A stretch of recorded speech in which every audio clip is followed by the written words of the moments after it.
Good afternoon, everybody. You are watching The Link, guys. You are watching The Link, and we are coming to you live from Barbados tonight. Today, not night, today we have an excellent show lined up for you, very educational. We're being extremely proactive. We are talking about digital ID and the race that each government seem to be on a race to see who can roll out theirs the first. All right. And we see who is almost at the finishing line right now is Guyana. Guyana is almost there at the finishing line with their digital ID called the EID.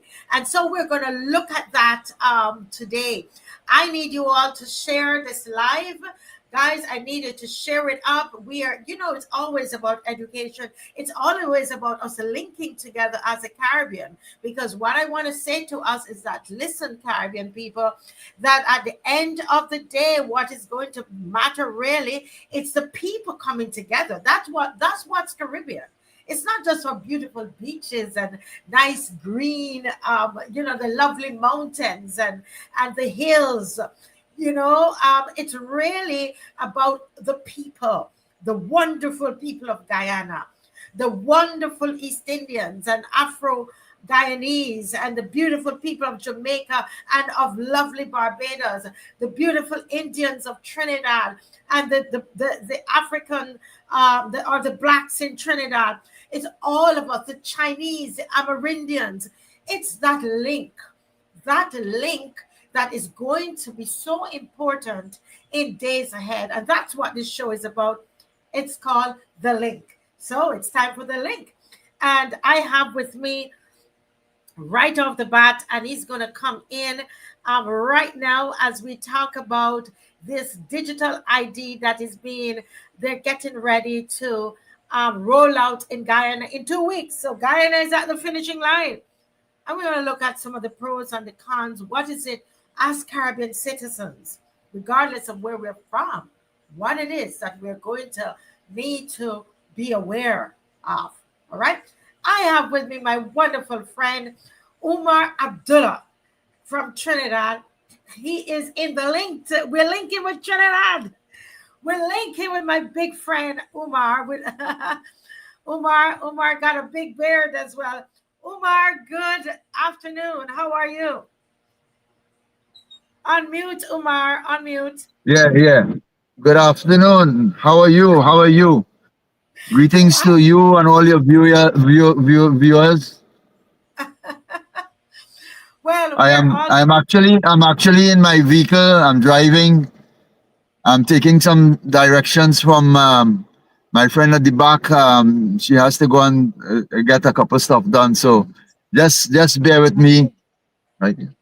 All right. So yes, most definitely, most definitely. In the meantime, guys, welcome to the link. Welcome to the link where we're yeah. linked up all throughout the Caribbean. We're linking up, guys. We're linking up. Yeah. Yes, wonderful. We're seeing Praise says hi and Marcia says hi. Wonderful, wonderful, wonderful. Well, Omar, I know you're getting ready. You seem like you're parking. We're real Yeah. busy Yeah. here in the Caribbean. And Right. I have on the screen here, I'm looking at the Guyana Chronicle here on the screen, and it says national scale implementation of EIDs to commence in 2 weeks. 2 weeks, folks. This is that was out September 17th, which was yesterday. President Ali, and we would know that on September 1st they just had their election, and he was voted in back as president of Guyana, right? And the article is saying that within 2 weeks, Guyana will begin the large scale implementation and distribution of the electronic identification system. President Ifran Ali has said the program will complete the following objectives: provide every citizen with a secure, tamper proof digital identity card, and enable trusted digital verification for government and private sector services. The president also assured that there will be public awareness and education as the government looks to roll out the initiative. Dr. Ali was the first to receive his EID back in August. So he's saying that he's done it already.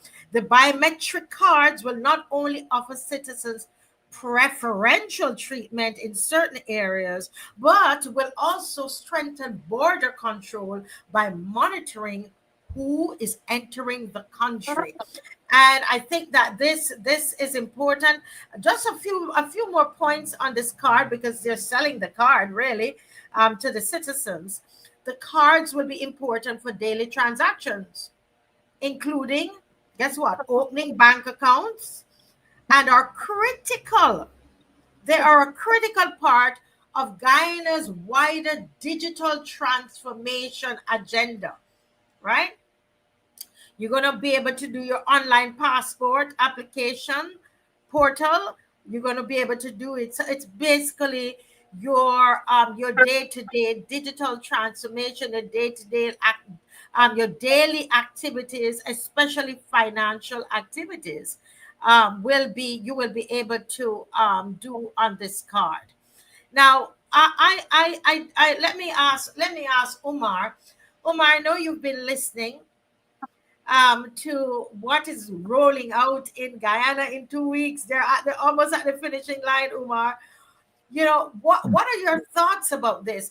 And can you tell me, or what are your concerns? Is this something that you think Guyana needs to have, or should there be serious concerns about this at this time? Well, Marcia, it's interesting that Guyana has reached this stage in that development in terms of rolling out the digital ID to its citizens. We here in Trinidad and Tobago are still in the implementation stage. Infrastructure is being put in place. Awareness campaign, is still continuing by the government, and there has been different reactions from our citizens here in Trinidad and Tobago, and their concerns vary along the lines of privacy, Mm-hmm. control, government control, whether or not you would have full control or full access to your money, full access to services rendered Yes. by the government, which obviously now there's no hindrance as regards to the access to service for any individual in Trinidad and Tobago. My worry is in Guyana, Mm-hmm. as we would have seen recently in Barbados with the bus service, and certain people with the access to this card that was being marketed in Barbados were able to take the bus and enjoy the ride on the bus service in Barbados.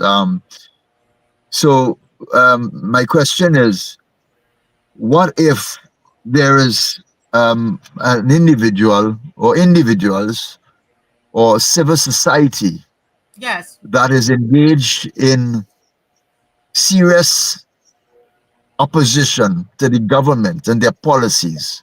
Mm-hmm. Would these persons be looked at differently? Would this digital ID that they have in their possession, would the government be able to control what they can access and what they cannot access? Would they Mm-hmm. be able to, let's say, go to a convenience store and make a purchase, a particular purchase? Or would Yes. they be barred from doing that? I mean, how far have the government in Guyana gone, and what length have Mm-hmm. they gone to in terms of considering all these different scenarios?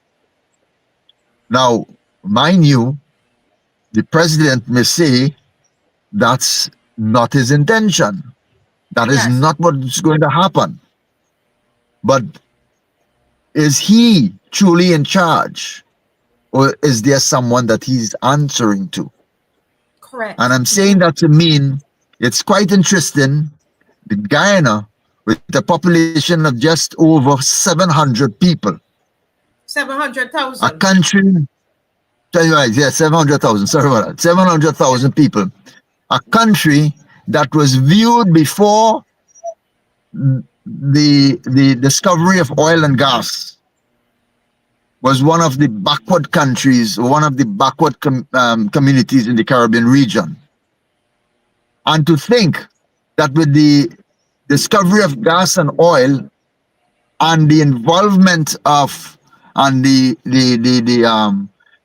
encroachment of these um, international oil giants coming into Guyana, Yes. that this rollout have superseded and overtaken the digital rollout in Trinidad and Tobago, Barbados, and other Caribbean islands.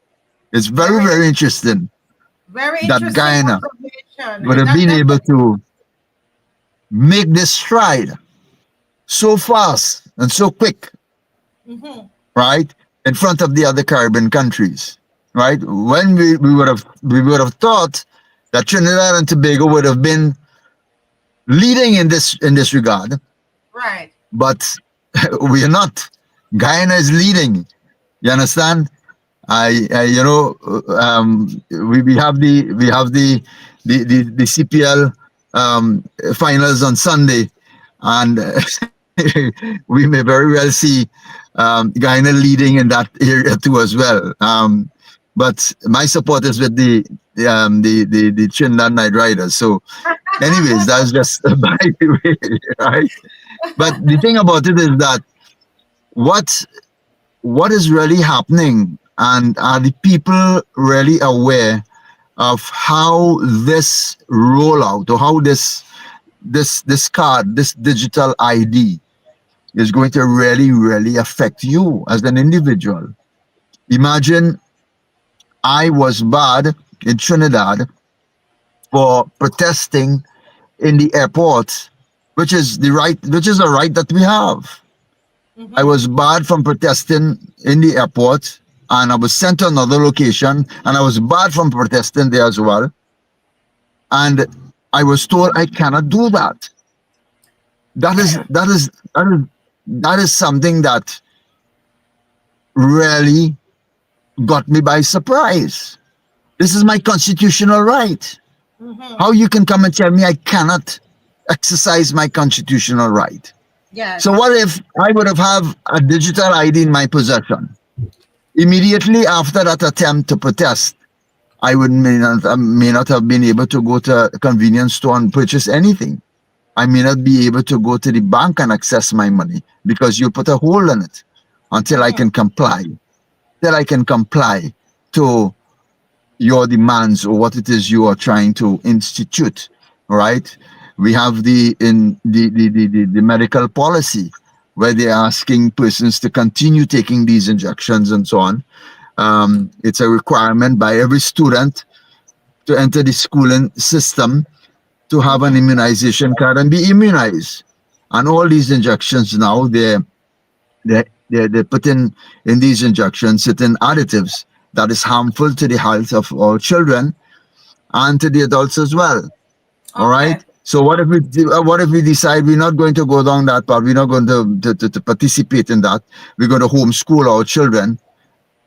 Are we going to see that they're going to use this digital ID to curtail or to um, put impediments in our way in achieving certain objectives and certain standard of living and so on and so forth? Are we going to see that? We are not. We are not being told, and we are not Right. being advised as, as to what is going to What happen is and it? what is going But to take if place. So this is a if I serious may, concern that I have. yeah, if I may have you pause there for a minute. I'm not sure. Am I sticking? Are you No, hearing me no, no, clearly? you're not. No, no, no, you're not. I'm hearing you clearly. You're hearing me clearly. Now, on the screen, I'm listening to you very attentively because I myself have done some research that I want to share with the people today about some other countries that have, rolled out their digital ID. And we're going to look at what is happening to those countries. But I want to remind Barbadians who are watching today about revoke the mandatory use of the Trident ID.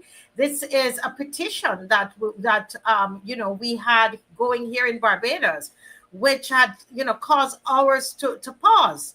All right. And the issue was the Barbados identification card was issued from 1979 to June 10th, 2022, and that it was being replaced with a new national ID called the Trident Trusted Identity ID card. Hence, the Barbados identification card will no longer be valid after March 31st, 2023. Those who are watching from Barbados remembered that that was a deadline. March 31st, 2023. Refusal to accept the Trident ID will result in citizens of Barbados not being able to access services which they would have been customarily entitled. And this is what UMAR is alluding to. The mandatory use of the Trident ID card is an infringement of our rights to privacy as it is linked to institutions with access to our personal information. Immediate action is required to communicate to the government of Barbados that we will not comply with the mandatory use of the Trident ID card.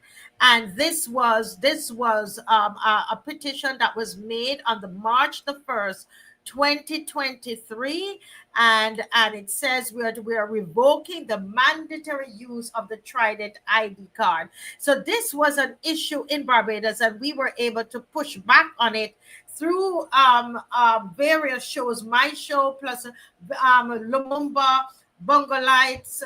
I mean, several persons, they were able to push back on this. How many of you from Barbados remember that pushback? And so they said, okay, they're giving us to the end of the year and they keep pushing back, right? And so what I want to say to Barbadians, you see how Guyana, look at Guyana, what has happened in Guyana. I showed you that earlier, where September 1st, they won the election. Remember that, Mystic Angel, Marcia, Aaron Hunt, everybody who's on. Yes, they won the election. The president, they reappointed the president, re-elected the president, Ali, and by September 17th, we are reading in the newspaper 2 days ago that they are now ready to implement this ID in 2 weeks. And theirs is going full-fledged, which is what Umar is saying, who dropped out, by the way. He seemed to have some technical difficulties, and he dropped out of the call, out of the discussion. I'm sure he would get back in.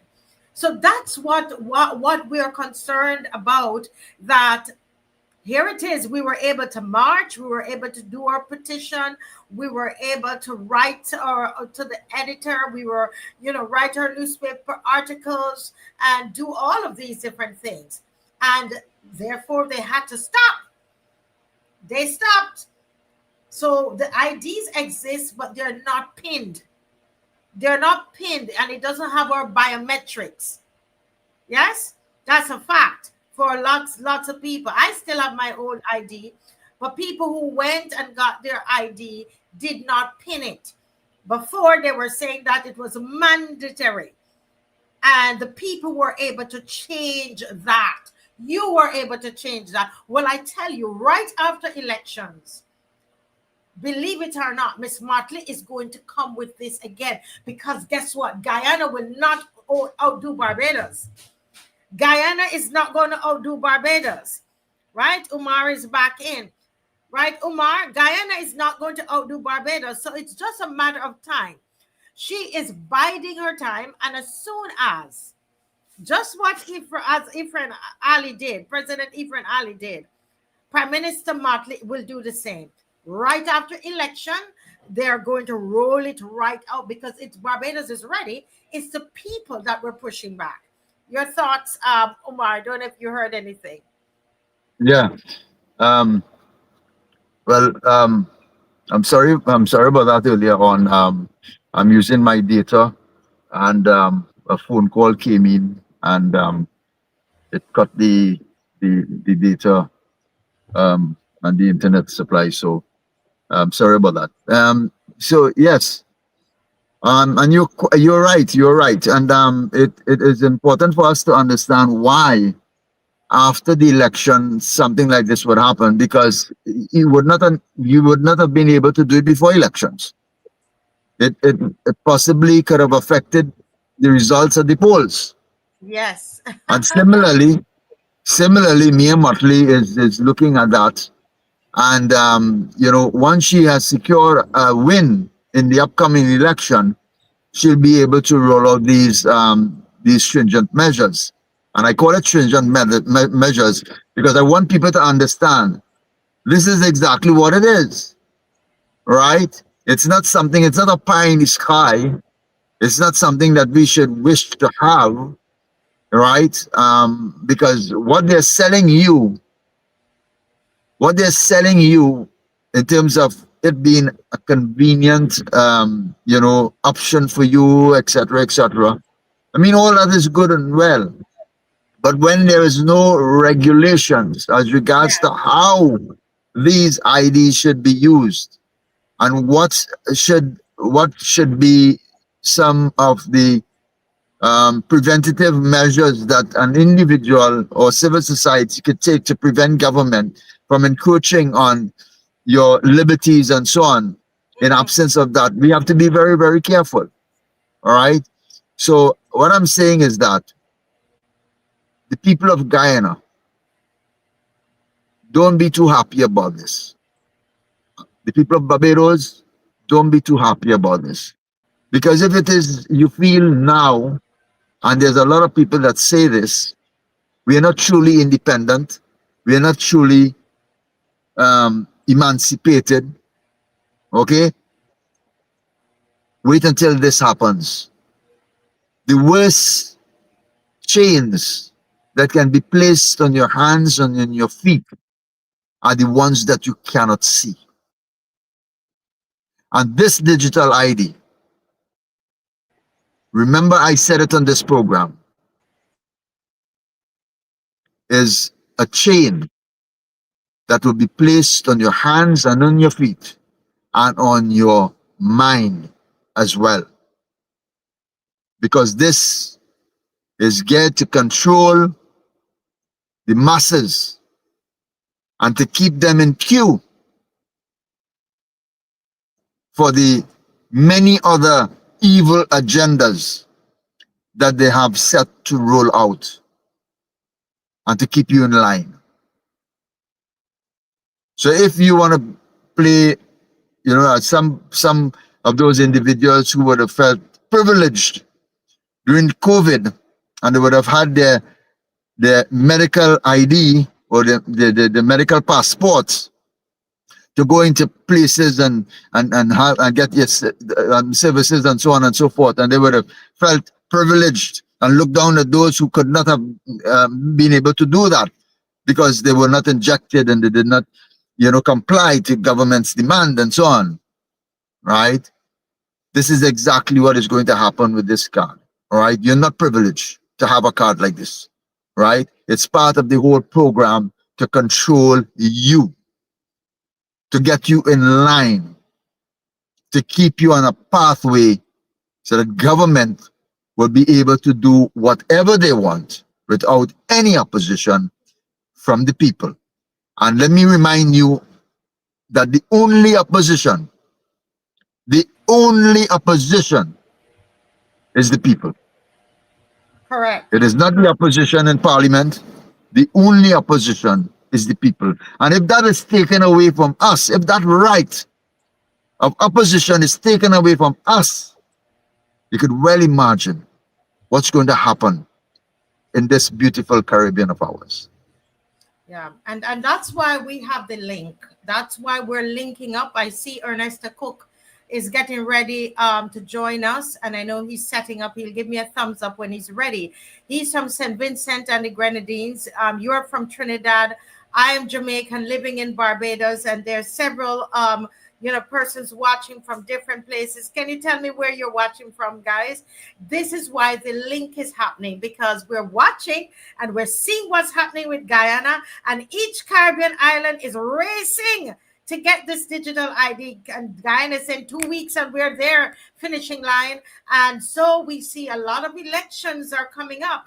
Are they going to wait until elections, until they win the elections, then they roll out? Are we going to hear Jamaica wanting now, saying that, well, we're going to roll out our digital ID in Jamaica because Andrew Holness won on September 3rd or 5th. So is this what's going to happen? Is Trinidad's getting ready to come out too? We have to see that. But Ernest is going to give me a thumbs up when he's ready. But I thought, I wanted to. Somebody might say, but what about those places that have had digital ID, right? What about those places? Let's look at India while I wait on my friend Ernesto Cook from St. Vincent Times.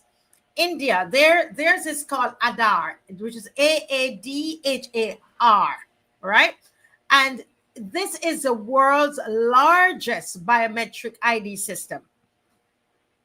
It has about 1.3 billion people enrolled, guys, right? Now, there have been some abuses and some concerns.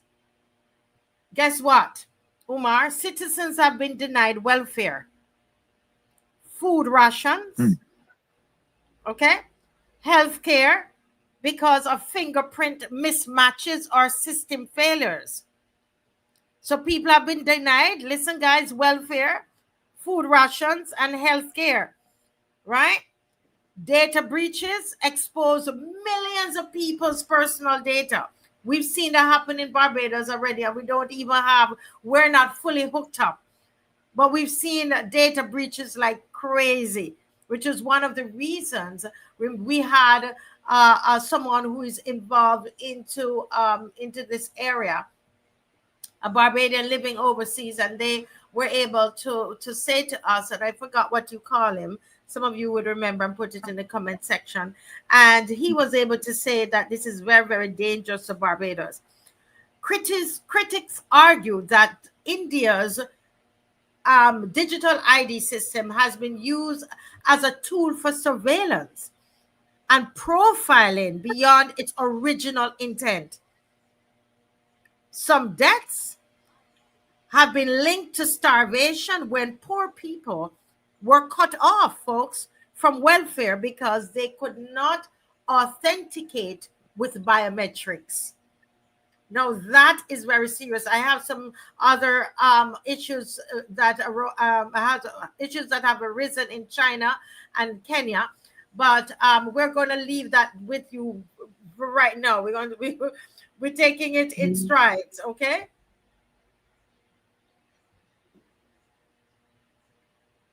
Marcia, as you were talking about that situation in India, I remember when I was in Venezuela, I would see persons queuing up at the counters in these supermarkets and so on, and rations were being given to these persons. But if they were to collect rations today, they would not be able to go back and collect rations next week.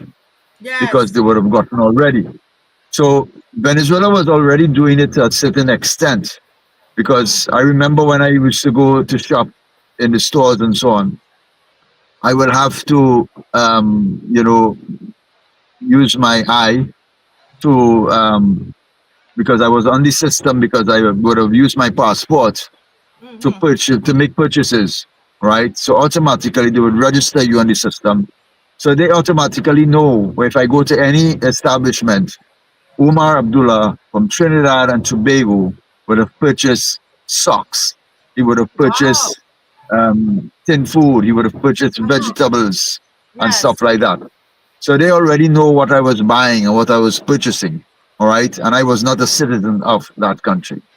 Right. So it just goes to show how dangerous this system is Mm-hmm. and how this system could be used to control you. Because if it is, you know that hey, the government is really, really oppressive in this particular area. And we need to speak out. We need to say something about it. We need to get together. We need to form an alliance or something of the sort.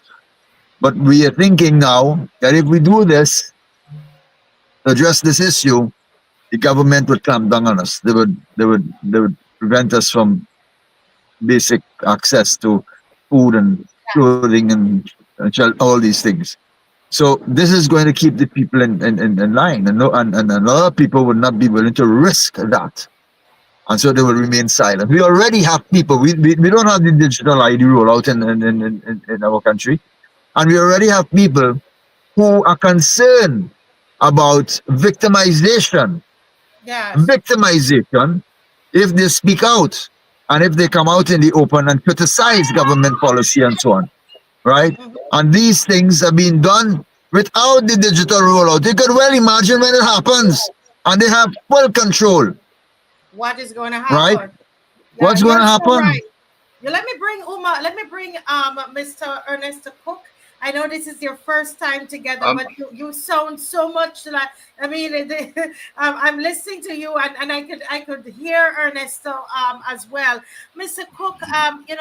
It's always a privilege and a joy to have you on the program, and I know Thursdays have become very busy, but I know this program is yeah, very it's important to you. So yes, jump yes. right in, Mr. Cook. Guyana has rolled theirs out in 2 weeks' time.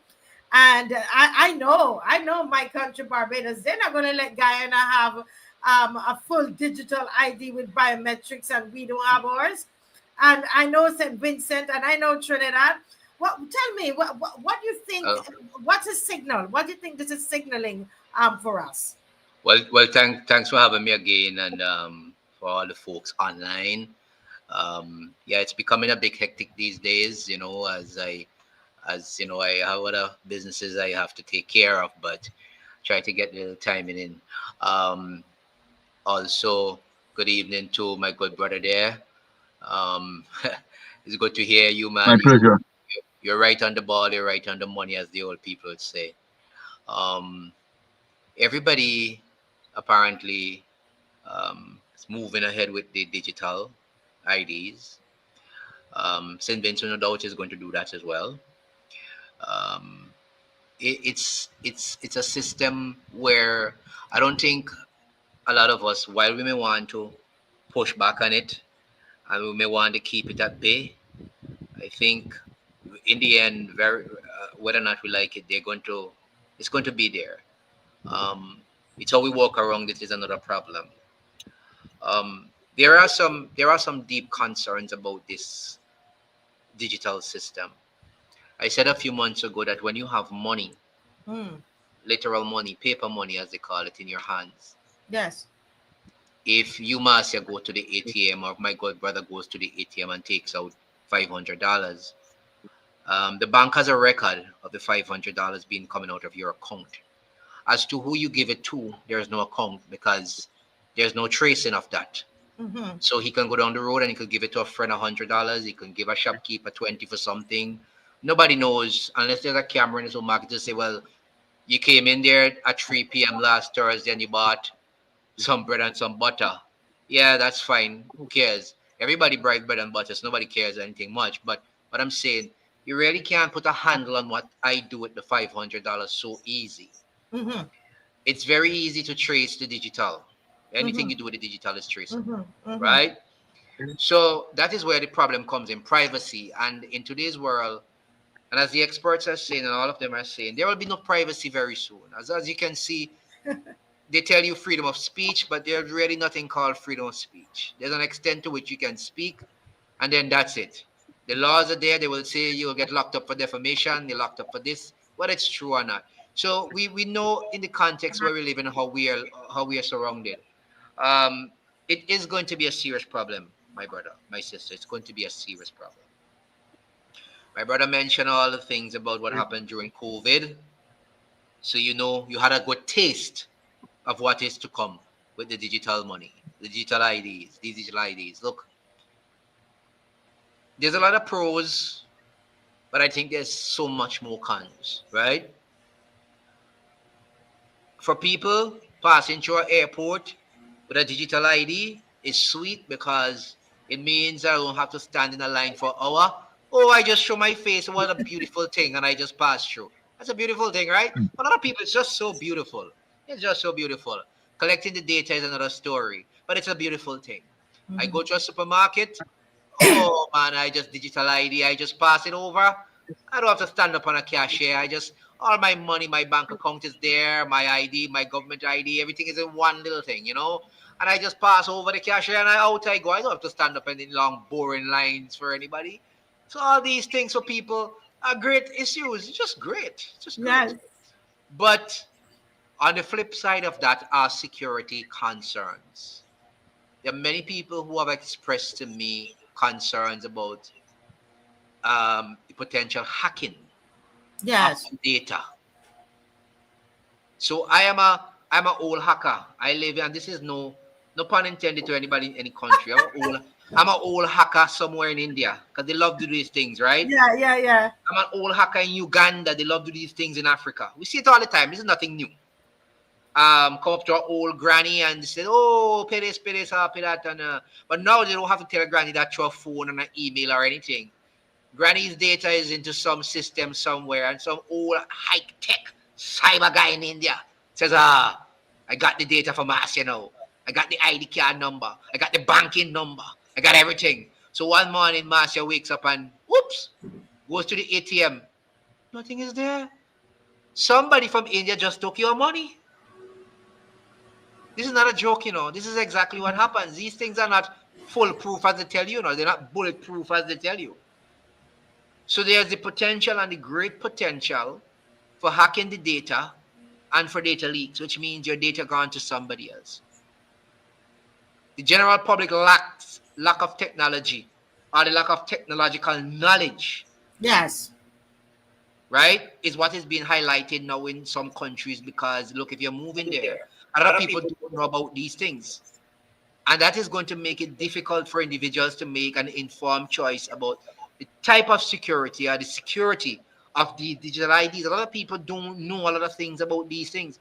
They hear Mhm. about them, and they hear the goodness of them. And the government tells you they are secure. And a lot of people, because they are not technologically sound and savvy, they buy into what the government tells them. And okay, so give me, it's sweet. Give me, it's just sweet. I don't have to go through all the process. Mhm. Look, your phone you use on a daily basis. You know how much data you give to Facebook? You know how much data you give to them? A lot of people don't know. They sign up and they say, give me your name. Click, click, click. Susan Brown goes in, blah, blah, blah. Give me your date of birth, Susan Brown. Click, click, click. Susan Brown doesn't say, wait, hold a minute. So just to talk on a platform to a friend, I have to give you my date of birth where I live, the exact street. That's not necessary, but Susan Brown doesn't care. Susan Brown puts in all these things on TikTok and on Instagram and on Facebook, and Susan Brown gives the world her data. That data sits on a server in Europe. And even though Susan Brown decides tomorrow, oh wait, I now understand their teeth in data, and Yes. somebody can impersonate me. Susan Brown decides I'm going to disable my Facebook account, right? Mhm. So what the heck? Disable it, yes. I don't care. The data is on Europe. It's sitting on a computer. Susan Brown thinks she wiped it out. It's not wiped off. It's there. So all this is the lack of knowledge, right? As to Mhm. how much you give to people. Now I'm not saying to somebody you can't go on Facebook or you can't go on YouTube, you know. All I'm saying, how much data is too much data? Mhm. Mhm. That's the problem. And the vast majority of our people are not technologically sound to make the choice and the distinction between how much is too much or whatever. So that's a Yeah. problem you have. I mentioned the risk of theft, right? Where you're losing or one is going to lose your digital your ID, your identity, where it can be stolen. And that is one of the major drawbacks. Mhm. I mentioned educational challenges because there are mentions of challenges related to education and emphasizing the need for greater understanding before you force it on a population. Yes. Nobody is doing that. There's regulatory hurdles. You have to remember there's the importance of establishing what you call clear regulations around digital identity, right? That is not being talked about in different countries. I'm not hearing that in St. Vincent. I'm not hearing it for Barbados. The regulatory hurdles. These are all part of the cons. You don't know about them. People need to understand. They're not. Nobody's telling me the privacy concern. I just mentioned that. Nobody's telling us that. In summary, what I'm saying to people is that if you look at all the discussions around the world, there's a mix of optimism about this whole thing, and there's a lot of caution from Yes. people regarding all this thing with digital identity. With professionals, some of them they're acknowledging that it has potential benefits, but also the same professionals are now recognizing the challenges and the risk associated That is so. with Well, the well, white problem. well, So adoption of this. So that's what I'm saying. So I just gave you the educational, regulatory, privacy concerns, security concerns, risk of theft. I my problem is yes, there's some good in everything, but I can tell you the way we have it now in this universe, because of the tyrants that we are having running governments, the cons are far outweighed. yeah. But as you say about cons, we're going to have to move on to the whole Yeah, issue of the Venezuelan no problem. migrants in Trinidad, right? So I'll just share something quickly, and then Umar, if you could get ready because of time, we have to jump right into that. Look at China. I researched yesterday the national Yeah, ID and social credit integration. We've been watching a lot of these things, guys, on TikTok, and we've been, doing our own research. But the digital ID in China is linked with facial recognition, your banking, travel, and surveillance systems. What are some of the abuses and the concerns? It has been used to track and restrict movement of citizens. So while we just heard Ernesto says, listen, yeah, there are lots of great advantages of that ease of travel and, ease of doing business. And we know that those are, and we love ease, don't we? yeah, yeah. However, it's been used in China to track and restrict movement of citizens, especially minorities groups. Okay, it's also been integrated, people, into the social credit system, where people actually lose access to travel the Yep. same way how you want to travel and you get the ease of travel with the digital ID in China or any place that abuses it. They can cause you to lose access to travel, access to loans, jobs, or you could be labeled untrustworthy. This is through their social credit system. Critics call it a model of digital authoritarianism where ID equal control. So it is, while we do understand that there are lots of pros for it, what we're doing today is also causing people to think about some of the challenges. You could just go and check on Kenya, what has happened in Kenya. Jamaica, I know they struck down the NIDS, the National ID System, in 2019. I know that they are seeking to fix some challenges with it, some constitutional issues that it had. Pakistan, I mean, it's all over. So it's something that in your spare time you could, you could actually research this. But I want to bring Umar in this discussion. Umar, talk to us about Trinidad. What is happening in Trinidad? I said to you on the phone this morning, I said, Umar, we're hearing your prime minister, she is, spewing out a lot of, it sounds like rhetoric. I know that those of you who are for the prime minister might say, Marcia, that you don't like that word. That's a negative word. Well, that's how it comes across to me. And I just want to be honest about it. but we can see that she's very much aligned to the USA. But what's happening in Trinidad itself? So we're hearing the Prime Minister, but let me find out what is what's the temperature on the ground in Trinidad? Temperature on the ground in Trinidad is 100 degrees Celsius. The thing about it is that Kamla Prasad Bisasa is singing for her supper. And it's a dangerous position that she has taken without considering the implications of her rhetoric, of her words. All right. You know, she has in the past made certain outlandish statements which would have gotten favor from the people, you know, supporting her and so on, especially when it came to the firearm license and so on and so forth, where persons would be given equal opportunity to acquire firearms and so on to defend themselves in the case of criminal invasions and so on and so forth. So there are a number of things that she would have said that would have gotten favor with the people, and the people supported her. But now that you're in government, all right, you need to consider further implications as regards to an international rogue country setting up shop in your waters in the Caribbean region and having warships present in our in our waters. We have seen and we have witnessed, right, video footage where boats are being blown up, and they're saying that these boats were transporting drugs, and persons on those boats are being killed, and so on. This is happening in our region.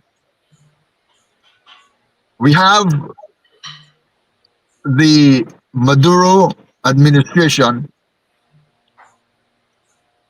and they are in a war of words with the American counterpart. And Kamla Prasad Bisasa making statements as blow them up. Yes. And we are going to get involved if Guyana is attacked. According to our news reports coming in our papers today, you can't even feed your soldiers. Your soldiers in Trinidad and Tobago are underfed. Oh, wow. Right? Your soldiers in Trinidad and Tobago do not have the necessary, you know, kits that is necessary to engage in any battle. All right, there was a picture taken on one of our papers, or daily papers, where the officer, the army officer, was showing between his legs how the material has eaten away and is exposing his legs. That's the condition of our soldiers in Trinidad, and you are making a statement that we are going to get involved. Could you do you understand the Venezuelan military? Do you understand the American military? Do you understand the supporters of Venezuela, China, and Russia, their military, and what they are capable of? Imagine Trinidad and Tobago in the middle of that fight. In the middle of that fight. And you have not as yet considered engaging CARICOM to discuss this whole affair and how CARICOM should respond, and whether or not CARICOM should send a clear message to all concerned that we are not going to allow any tensions escalating in the Caribbean region. We are going to try at our disposal every avenue to de-escalate any advancement to violence, war, and aggression. Yeah. We have not heard that.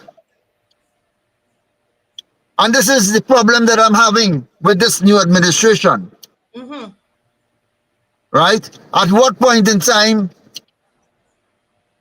the nation was sounding, we love you, Kamla. Yellow is the code. Yes. When the UNC wins, everybody wins. Mm-hmm. Are we going to win? Are we going to win? And how are we going to win? We have in our presence in this country presently a number of military trained Venezuelan national in our country. What are you telling me? So you're telling me that in Trinidad you have Venezuelan trained military in Trinidad? Yes, Marcia. In Venezuela, How do you prove that? Well, how can you? it is How do you know in they are? Venezuela, it's almost mandatory for males, when they reach a certain age, to get military training in the army. All right? So they're military trained. I was having a conversation with one such individual, Yes, sir. and he was telling me that he was part of an elite group within the police service, within the military, that was tasked with assassinating persons on And the he orders of the president. and he is in Trinidad He doing is in what? Trinidad. What is he doing in Trinidad? He's trained to do that, but what is he actually doing in Trinidad? Well, like everybody else, he's here working, right? Because I picked him up. He had now completed a day's work at a particular establishment. And I saw him standing on the side of the road. And, you know, as a good fellow countryman, you know, so I stopped and I picked him up because he had some heavy bags with him. And I picked him up and I said I'd give him a job where he wants to go. All right? Because it's part of our culture here in Trinidad to show kindness to our visitors and to everybody. I know the Trinity You hospitality. understand? I love So it. while Yeah. we were in the vehicle and while we were talking and so on, and I was just asking him a couple of questions and so on, and he was saying, he told me, he said, you know how Rowley, right, would instruct, and he's telling me this, would instruct and give instructions to the police service, right, to target certain individuals in this country. He was part of an elite unit in Venezuela, right, where the Maduro would give them instructions to take out certain individuals. Wow. That person, now, I am not saying that the person is actually telling the truth, speaking the truth. I'm not the one to judge that, right? All I'm saying is that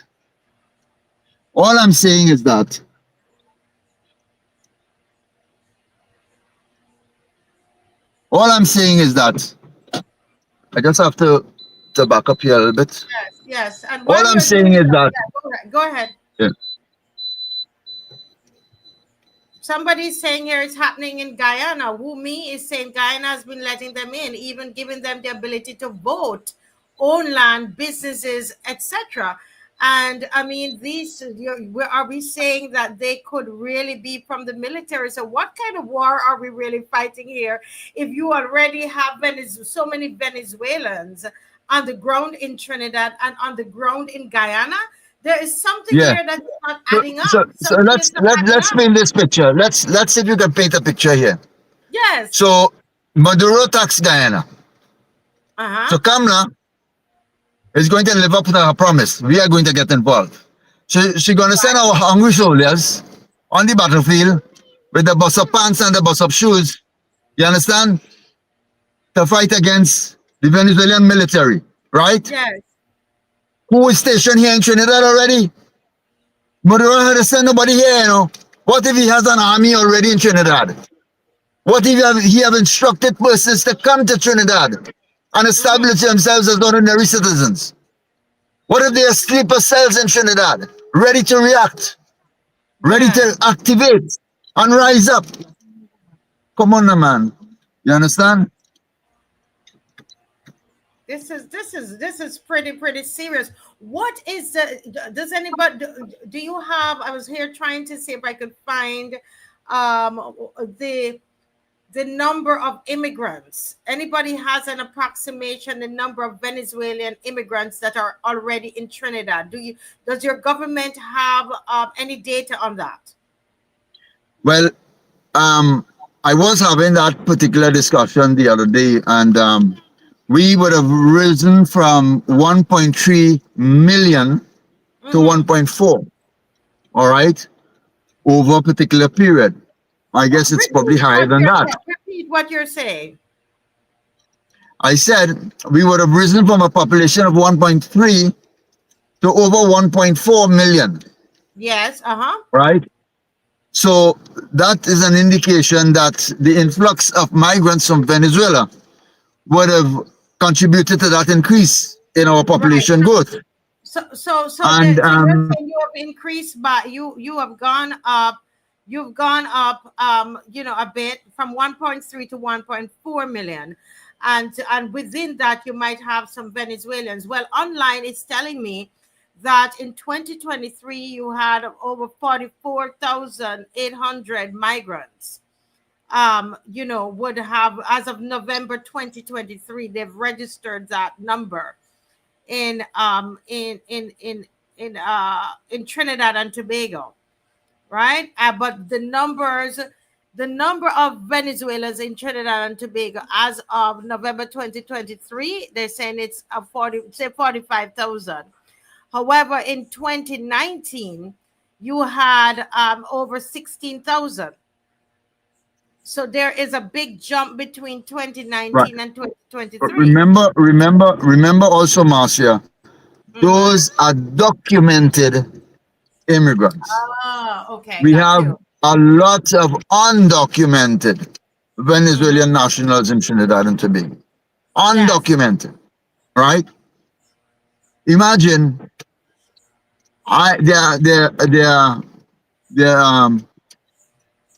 their apartment complex in Trinidad. When you go into those apartment complex, every single apartment is rented by Venezuelans. Yes. And it's not just one family is renting an apartment. There are multiple families renting an apartment. Yes. Where I live in my area, yes, I am renting from an apartment. Next to me are Venezuelans renting as well. Upstairs, there are Venezuelans renting. So they outnumber the amount of Trinis that are renting in these apartment complexes. Oh, wow. Right? Wow. And these Venezuelans that's renting next to me, they are a number of different families that are in that apartment. Right? So it starts off with a couple, a boyfriend and girlfriend, or a husband and wife. And then you see another brother comes along, a sister comes, an aunt, a mother, and it just goes, right? And everybody shares in the rent, everybody pitches in, and they pay the rent and so on. Now, the owners of these properties, they're getting their rent paid. All right? They're getting their rent paid. They're having no problems with the Venice, right? The Venice paying up the rent. Right? It's only the Trinidadians and then Guinean trouble they want to pay the rent and so on. What do you call them? The Veni? Yeah, Venice. Yeah. Venice, right? Okay. So this is what is happening. You go into these workplaces, construction sites, the industries, the energy industry, the retail outlets, etc. Venezuelans. They make up the majority of the workforce in all of these institutions, in all of these establishments, Okay, so right? they are contributing. They're contributing. They're good workers, it seems, and they're contributing. Miguel Bermudez, because I'm gonna have to also look on the other side of it, that they're running from something from Venezuela, while they're in Trinidad. Miguel Bermudez is saying, "Greetings, dear friends. I am Venezuelan. Welcome, Miguel. Welcome. I'm really happy to have you on the program, and I would like for you to give me a call. I want to talk to you, Miguel. My number is 246-236-7000. I'm going to put it up on the screen, Miguel, so you see. I want to hear from you, because here we are talking about you, but we haven't spoken to you. And Miguel is saying, I'm Venezuelan, and I want you to know that we have no problems with you. I guess he meant in Trinidad. The Yeah. problem is that your prime minister said she would support the USA if they attack my country. And that's important. And Miguel is saying, and that would immediately make them enemies of our people. Wow. This is a serious statement Miguel is saying. Do you read between the lines? And He understand, said we have no problem. understand the dynamic. We have military trained Venezuelans in Trinidad. So if Miguel is saying, making that statement, what will be the reaction of these military trained Venezuelans here in Trinidad? Or even the gangs that exist in Trinidad? Because let's not be naive. With the migrants came in the Venezuelan gangs as well. Oh. And they are contributing to our crime wave in this country also, right? And there's a new culture that has emerged in the crime arena in Trinidad and Tobago, where crimes are being committed to the likes of the crimes that are committed in Venezuela and South America, right?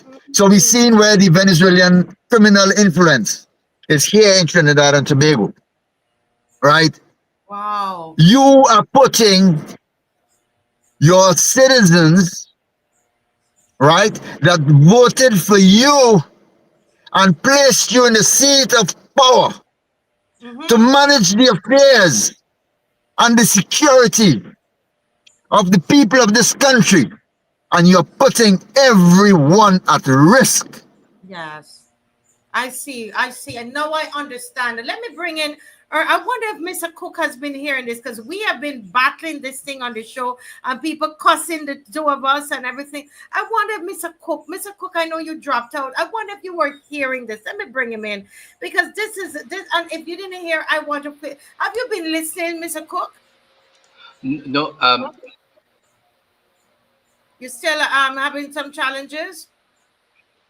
wait a minute. I've been having what we had right there a while ago. I got nothing. I got nothing from you guys because we had a island-wide blackout a while ago. Wow. You It have looks been like every Thursday is the blackout day. but let me bring you up to But speed, because I think that you're gonna feel a bit vindicated today, because here uh, it is. I asked Umar Abdullah, wonderful Muslim friend of mine, what is the temperature on the ground in Trinidad? And he says to me, number one, the soldiers, a lot of the soldiers are not being fed properly in Trinidad. And so people are worried when they hear Kamala, the Prime Minister Kamala, is making statements that we're ready to fight, we're ready to do this. They're saying that even the soldiers, that they're even their uniforms, they're not even ready. They're threaded uniform, and then they're well, also saying that you see, there's so many I Venezuelans lost you again living in there. Trinidad, and they believe, it is being Um, rumored, that some of them are are you guys military hearing me? tribes. Yes, we're hearing you now. Go Um, right ahead. kind of froze on my end. I'm not sure what's happening here. We can hear you now, and we can Okay. see you All right. clearly. Yes. Okay. Yeah, I'm just on the backup thing here. So it's yeah, every Thursday is a problem here. We'll probably have to end this country and start it back over sometime. I'm not sure. Um, I got wind on Omar said it is 100 degrees on the ground. Omar is totally correct. It's hot. It's literally hot, and the pot the pot is not even bubbling to the degree it should be at. Let me tell you something. When I talk, I don't just talk. I speak from a position where I go, I study, I research, I look at history, and I Mm-hmm. make my comments based on all of it. I I don't know. Our leaders and their reckless comments will always put us in trouble. I saw yesterday the Grenada Prime Minister saying Mm. the area should remain a zone of peace. He's not Yes. in for that nonsense.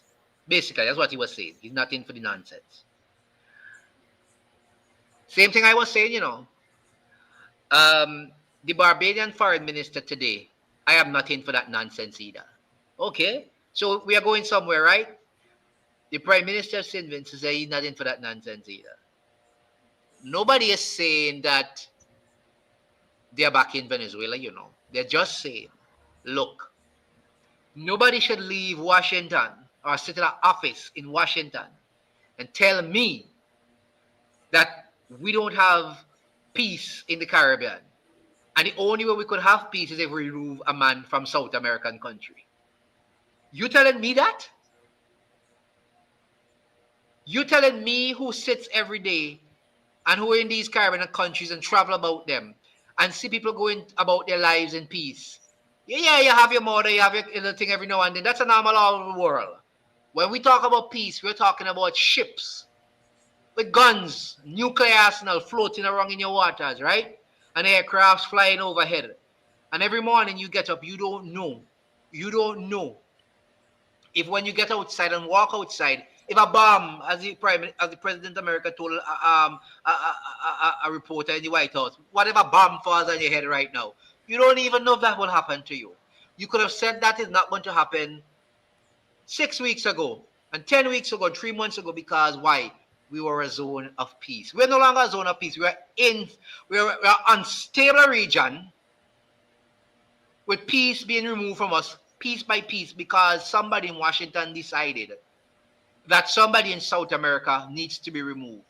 So where do you bring your guns and your planes and your boats?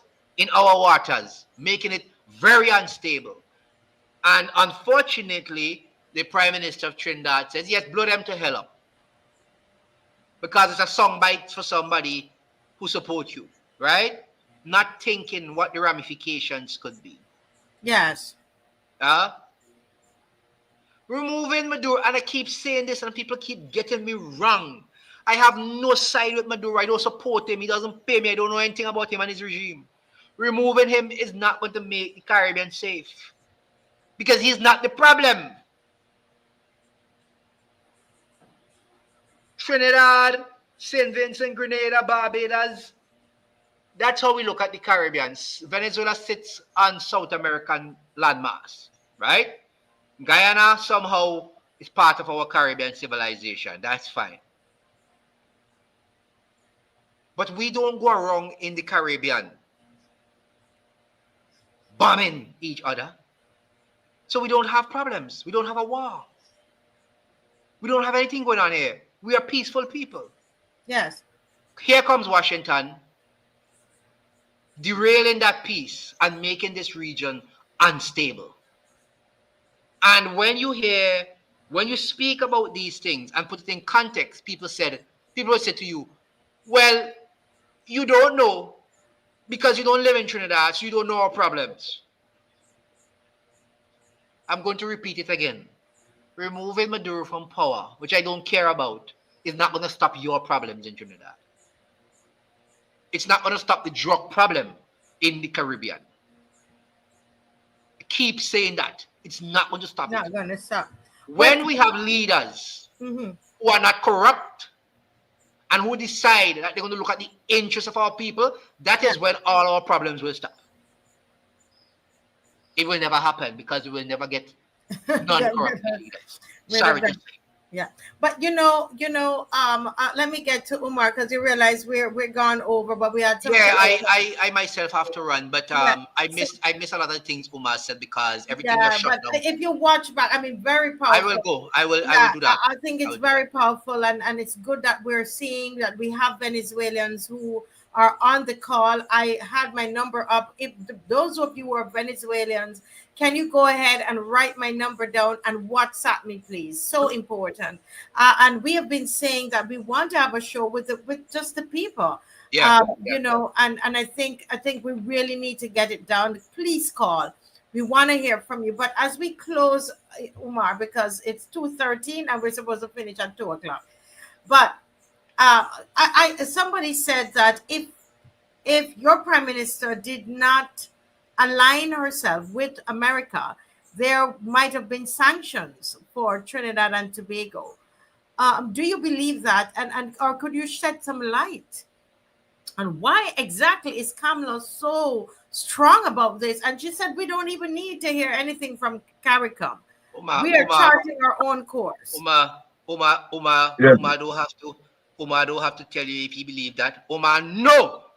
If she didn't say yes to the empire, a lot of things gonna be happening in Trinidad today. Anyway, let Umar go ahead. Umar, go ahead. Yeah, and my friend is quite correct. And you see, the thing about it is that it's inevitable. Yeah. It's inevitable that if it is you don't dance to the beat of Washington, Yeah. what is going to happen to you, right? But let me say this: we have a very very good relation. We have a very good relation, a healthy relation with China. All right, and we've had that relation with China for a number of years. Mhm. And the thing that China is in support of Maduro, and we are taking a stance like as that. When you go down the street in Trinidad and Tobago, where every nook and cranny you can find a Chinese grocery supermarket, as huge as you can believe, as you can imagine, right? And on every corner, a Chinese restaurant, right? You can just imagine the mix that we are in and the mess that you are about to put us in. The thing about it is that there is always a way to negotiate your way out of a situation. There's diplomacy, right? There is a way that you can negotiate how America engages the Caribbean region. And one sure way to do that is to involve CARICOM at the highest and most powerful level. And I hear you, brother. None. And this is a very sad affair in the Caribbean region. And as much as some of the prime ministers in the Caribbean region say we don't want that here, I am not going to support that. Your voice is going to sound louder from a platform that represents CARICOM. The voice of CARICOM. Where is the voice of CARICOM? We have dropped the ball. And then Ernesto wants to say something. They're coming there, Ernesto. If I won next year, I would shake your hand. I would give you all the money I have, Omar. But guess what? I won't give you Omar because there's nothing called CARICOM, Omar. Let me tell you something, Omar. CARICOM, I have said this for years. CARICOM is dead and buried. And you're seeing it today with this issue that is taking place right now. Everybody is fragmented. Barbados is saying one thing, Grenada is saying one thing, Antigua is saying another thing. There is no unity in what is happening here with the Americans in this backyard. As they say, their backyard. That's what they say. Their backyard. They could do anything they want to. Run out the house in Washington and run into the backyard. This is their backyard. You can't run out of Trinidad and run into Miami waters because that is your backyard. If you do that, they will take you on first instance. But they can run out of there and run into your backyard. It's their backyard. Listen to me. CARICOM, there is no CARICOM. That's a figment of all of our imagination. I'm say it again. There's a figment of our imagination. And the reason why it is happening this way, listen to me. Omar, the European Union is a block. Yeah. And the European Union Yeah. placed so much pressure on the United States that when it came to tariff, you had to sit down at a negotiation table and you had to give them what they wanted to, or else we would be tit for tat and mash up each other's economy. That is how powerful they are, right? Because they move as a bloc. Hundreds of millions of people can do that, come together as a bloc. We have what? In the Caribbean, what do we have? 6 million people? 10 million people? 100 million people? And we can't even come together as a bloc up to now. Some of these countries, St. Vincent, 100,000 people. That can fit in Trinidad probably 10 times, right? St. Lucia, 250,000 people. That can fit in Trinidad again. Dominica, 80,000 people. That can fit in Trinidad population again. And up to now, none of these people can come together as a bloc. As a bloc. CARICOM is a figment of our imagination because every prime minister wants to be a landlord on a plantation. You understand what I'm saying to you? That is the problem we have in this Caribbean here. Slavery plays a part to that because our minds. I like how you put that, brother. I like how you put that. Our minds have not been unwind from slavery yet. So everybody who becomes a prime minister becomes a landlord, not somebody who looks at the interests of the people and the Caribbean as a bloc. Forget about CARICOM. That's not going to happen. Forget about it. They're not going to talk as one. And even if they come together as one, Washington is not going to recognize them and respect them because they can call 4 of them. They can call Jamaica, they can call Guyana, they can call Trinidad, and they can call somebody else, maybe Bahamas, and put them in a room and say to them, listen, if you don't do that, the oil that you have over there, we can just cause something could just happen and you don't have oil tomorrow morning. We can, all these fields, you may just wake up and meet all these oil fields on fire. There's no use to you anymore. I mean, come on. And Jamaica would bow, Guyana would bow, Trinidad would bow, and Bahamas would bow. That splits the Caribbean apart. That happened a couple of years ago. They called the leaders to Washington and invited only a certain sect. You know why? Because those are who they can control. There is no CARICOM. Forget about it. Yeah. Wow. This is listen to me. We could talk here all night, and the leaders would say that we are foolish and we have a problem. And somebody in Trinidad and Barbados and St. Vincent will say we hate America. Nobody will understand that when when several warships, either from this country and the other one, America, are looking for all of them, when they come and place themselves out there in the Southern Caribbean Sea, nobody doesn't understand that makes somebody's bread off their table gone. You know why? Legitimate fishermen are afraid to go fishing. You know why? Because they don't know if the Americans will say, well, let's take out this one too. Let's teach them an example. They don't know that, so a lot of them stop. Yeah.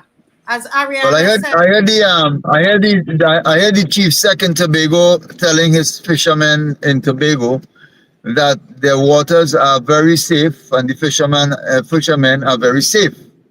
But little does he know the reason why he's made that statement is because there are concerns coming out of the fishermen folk in Tobago about their safety in the Tobago waters with the presence of those ships in the Caribbean. I mean, I hear you, brother, and I agree with you. There's no CARICOM.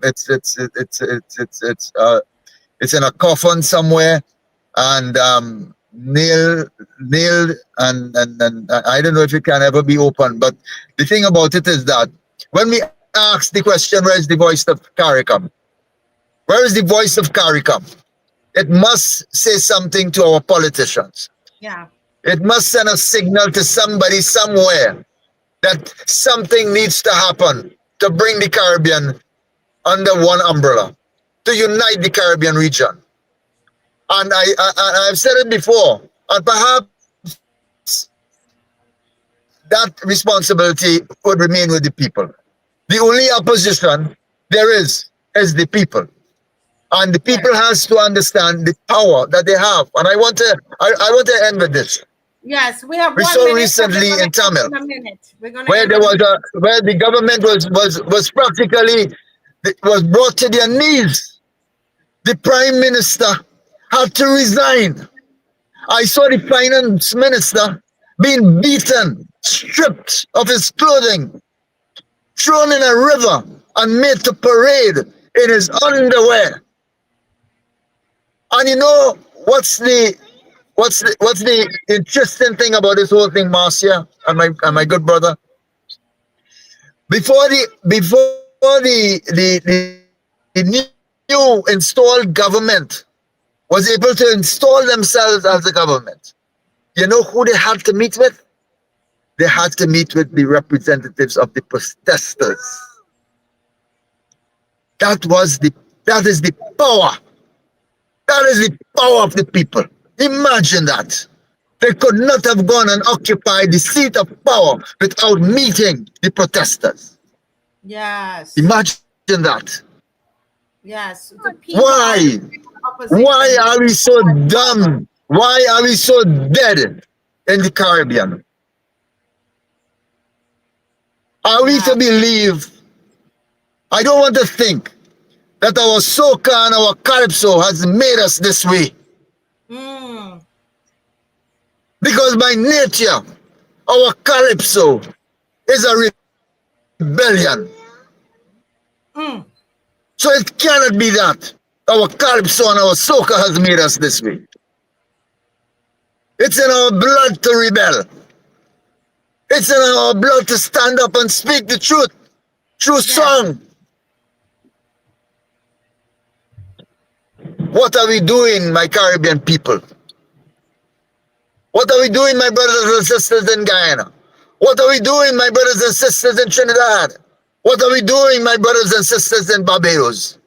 What are we doing, my brothers and sisters in St. Vincent and the Grenadines?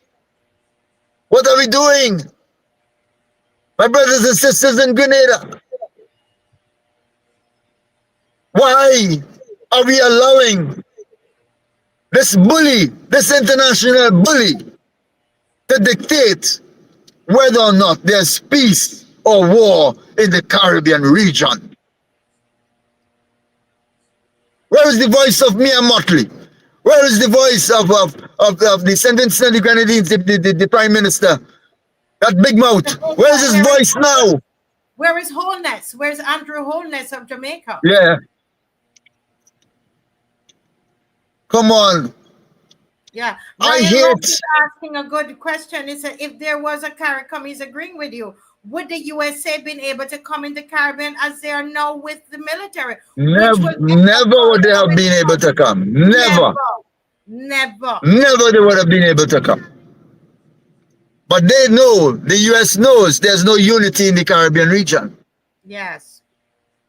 So they could come and they could dangle a piece of carrot in front of Kamala's face and gain access to the only country in the Caribbean that is strategically located that could give the Americans full access to Venezuela. Yes. Agree. And listen, guys, this is why we have the link. This is why we're linking up St. Vincent and the Grenadines, Barbados. Last week we had Bahamas on this line. Bahamas was here through my good friend, and I can't remember his name now. And today we have UMAR ABDULLAH. I am asking next week, can we have some Venezuelans here? Why are we talking about Venezuela? You know, Umar, can you get a couple on? I'll get an interpreter. I'll get somebody to help you with your English. I would do that. I would try to get some Venezuelans on your program next week. Yes, all right. yes. I do have a good relationship with a number of Venezuelans. I have established myself well as regards to that type of relationship and so on. A relationship of goodwill, a relationship that speaks about love, appreciation, and unity, and they know that about me. All right. And they often will call me for assistance. Many of them, they call me for assistance and to help them in many issues that they face here in Trinidad and Tobago. And we try our best to see how we can help them and so on and so forth. All right. So definitely, I would assist you with that next week. Yeah, the link, and Darth Vader is saying the people have no power whatsoever. Oligarchs have power. They buy governments worldwide. Darth Vader, I hope you can join us next week. Next week when we put up the number is right there. I want you to write it down, and I want you to call in. You can call in, or if you want me to send you the link ahead of time, send me the link. We're gonna have Venezuelans on here next week. As you heard, Umar is going to get them for us, and Ernesto has been asking for people to come in and to talk to us. So, well, I thank you so much, Umar. This had turned out to be so educational and so important show. Such an important show. Thank you to everybody who's joined, and I hope you can join us again next week, Umar. I really hope. Set aside the time. I know I called you and sprung it on you today. 1 to 2. It's supposed to be 1 to 2. All right. Yeah. So please put it in your schedule for next week. All right. Thank you so very much. God bless you. Bye bye to everybody. See Okay. you, and Take care. share this live. Share Bye. the live. God bless you.